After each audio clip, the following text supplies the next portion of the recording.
आहे. त्यामुळे इथं जर आपण कार्यकर्ते बघितले की प्रशांत जगतापांचा काँग्रेसमध्ये प्रवेश झाल्यानंतर ते जे कुठली नावं सांगत होते शहराचे अध्यक्ष म्हणून, त्यातले 95% कार्यकर्ते हे प्रवेश झाल्या सुप्रियाताईंना सर्व नेत्यांना भेटले आणि त्यांनी जे सांगितलं की काही झालं तरी आपल्याला घड्याळाबरोबर त्या ठिकाणी जावं लागेल.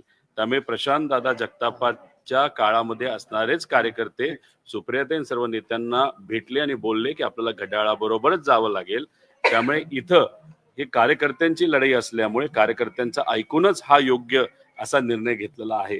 आणि मला एक गोष्ट सांगायची आहे की आपण टीव्हीवर दाखवत असताना दोन पवार एकत्रित आले, हे कितीही खरं असलं तरी खरं जर बोलायचं झालं आणि प्राधान्य द्यायचं झालं तरी शरदचंद्र पवार राष्ट्रवादीचे कार्यकर्ते आणि घड्याळाचे कार्यकर्ते हे एकत्रित आलेत, हे पहिली गोष्ट. आणि त्यांच्यासाठी हे निवडणूक योग्य पद्धतीची व्हावी आणि बलाढ्य शक्तीच्या विरोधात लढणं ते सुद्धा महानगरपालिकेमध्ये सोपं जावं यासाठी हा पूर्णपणे निर्णय घेतलेला आहे. पुणे आणि पिंपरी चिंचवड व्यतिरिक्त आणखी कुठे कुठे दोन्ही पक्ष एकत्र येत आहेत? पुणे आणि पिंपरी चिंचवडच्या शिवाय वेगवेगळं समीकरण वेगवेगळ्या शहरामध्ये त्या ठिकाणी आहे. तुम्ही जर बघितलं असेल टीव्हीवर बघत असताना एकनाथ शिंदे साहेब आणि अजितदादा याच्यामध्ये कुठंतरी काही गोष्टी पटत नाहीत अशी अनेक वेळा आपण चर्चा ऐकलेली आहे. पण नाशिकमध्ये अजितदादांचा पक्ष आणि एकनाथ शिंदे साहेबांचा पक्ष एकत्रित आलेला आहे. त्यामुळे त्या लोकांना तिथं असणाऱ्या कार्यकर्त्यांना विश्वासात घेऊनच लढावं लागतं आणि तसं प्रत्येक शहरामध्ये वेगवेगळं समीकरण हे आपल्या सगळ्यांना बघायला मिळेल. दादा ह्याच्यामुळे विलिनीकरणाची चर्चा सुरू होते की राष्ट्रवादी काँग्रेस जी आहे ती विलीन होणार म्हणून. तर मग तुमचा पक्ष स्वतंत्र राहणार की भविष्यामध्ये विलीन होणार? बघा, महानगरपालिकेचं इलेक्शन आज या ठिकाणी आहे आणि विलिनीकरणाचा प्रश्न विषय हा जर चर्चेत तिथं असला असता तर अख्ख्या महाराष्ट्रामध्ये आम्ही युती तिथं केली असती. पण तसं काही झालेलं आपल्याला दिसत नाही. तिथं फक्त पुणे आणि पिंपरी चिंचवड मध्ये तिथं असणाऱ्या कार्यकर्त्यांनी पदाधिकाऱ्यांनी हा घेतलेला निर्णय आहे. पवार साहेब या विषयामध्ये कुठंच नाहीत. पवार साहेबांचं हेच मत आहे की जे लोक आपल्यासाठी लढले त्यांना विश्वासात घ्या, त्यांचं म्हणणं काय हे समजून घ्या. महानगरपालिकेमध्ये कधीही मोठे नेते एवढ्या मोठ्या लेवलला इन्व्हॉल्व्ह झाले नव्हते.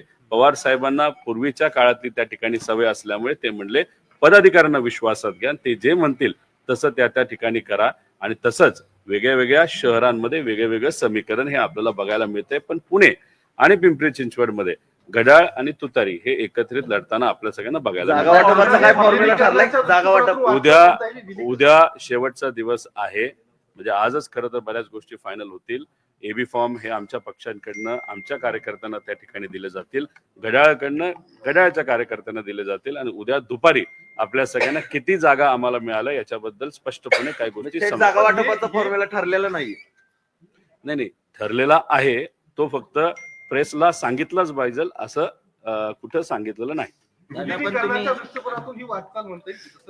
आत्ताच हा प्रश्न विचारला गेला, त्याला उत्तर पण आम्ही दिलेलं आहे. दादा, तुम्ही ज्या पद्धतीने अजित पवार यांच्यावर सत्तेत गेल्यानंतर टीका करत होता, तुमच्यासोबत एवढे कार्यकर्ते होते, तुमच्याच पक्षातले अनेक कार्यकर्ते आता नाराज होत आहेत की मग जिथे तिकीट भेटायचं होतं तिथं अजित पवारांचा क्लेम आहे. अनेक ठिकाणी असे प्रॉब्लेम निर्माण झालेले आहेत. कार्यकर्ते खासगीत हे सांगतात की आता विलाज नाही, मात्र आम्हाला लढावं लागतं. आता हे मीडियाला कदाचित खासगीत सांगत असतील, पण 100 कार्यकर्ते जे कोणी पुण्यात होते आणि पिंपरी चिंचवड मध्ये होते त्यातले 95 कार्यकर्ते जे लढायला इच्छुक होते त्यांनी येऊन आम्हाला हे सांगितलेलं आहे एकत्रित या. त्यामुळे तुमच्याकडे 5च आले असतील पण 95 आमच्याकडे आले 100 पैकी. आणि त्यांच्यासाठी ही निवडणूक महत्वाची असल्यामुळे आणि त्यांना निवडून आणणं हे महत्वाचं असल्यामुळे त्या ठिकाणी तो निर्णय त्यांना विश्वासात घेऊन घेतलेला आहे. आता मीडिया जे बघत होता की शनिवार पर्यंत आपल्या पक्षाचे लोक महाविकास आघाडीमध्ये होते. काल बारामतीमध्ये जेव्हा तुम्ही लोक एकत्र आला तेव्हा हा बदल झालेला आहे. तर बारामतीमध्ये काही चर्चा झाली तुमची, दादांची? बघा, राजकारणामध्ये काही निर्णय घेत असताना काही निर्णय लवकर घेतले जातात, काही उशिरा घेतले जातात. पण राहिला प्रश्न पुणे महानगरपालिकेचा आणि पिंपरी चिंचवड महानगरपालिकेचा. तिथं ज्या पद्धतीने आपण जेवण बनवतो, जेवण काही लगेच बनत नसतं, त्याला अनेक वेळा चर्चा ह्या कराव्या लागतात कार्यकर्त्यांशी सुद्धा आणि दुसऱ्या पक्षाची सुद्धा. त्यामुळे इथं काल हा निर्णय झाला असं समजून चालणार नाही. हे अनेक दिवस विविध चर्चा करून कार्यकर्त्यांशी चर्चा करून हा निर्णय त्या ठिकाणी घेतला गेला. महानगरपालिकेनंतर जर तुमची सत्ता आली दोन्ही राष्ट्रवादी तर तुम्ही महायुती सोबत जाणार नाहीत का? म्हणजे ठाम असणार आहे का या सगळ्या गोष्टी? पुणे महानगरपालिकेचे प्रश्न वेगळे आहेत, पिंपरी चिंचवडचे हे वेगळे आहेत. महानगरपालिकेचं इलेक्शन का महत्वाचं असतं, कारण या दोन्ही महानगरपालिकेला एक स्वतंत्र बजेट असतं. त्या बजेटच्या माध्यमातून तिथे असणाऱ्या लोकांना आपल्याला सेवा द्यायची असते. स्वतःचं बजेट असल्यामुळे तसं बघितलं तर खूप काय आपण राज्य सरकारवर अवलंबून नसतो.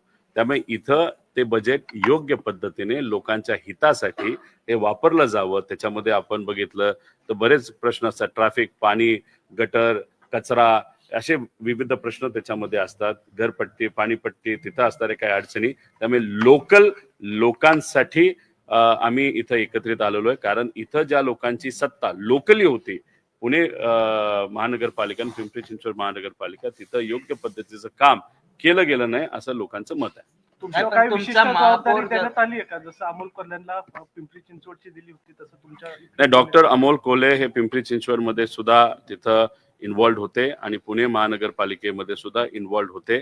आम्ही जिथं कुठं काही कमी वाटतंय तिथं आम्ही तिथं असतो.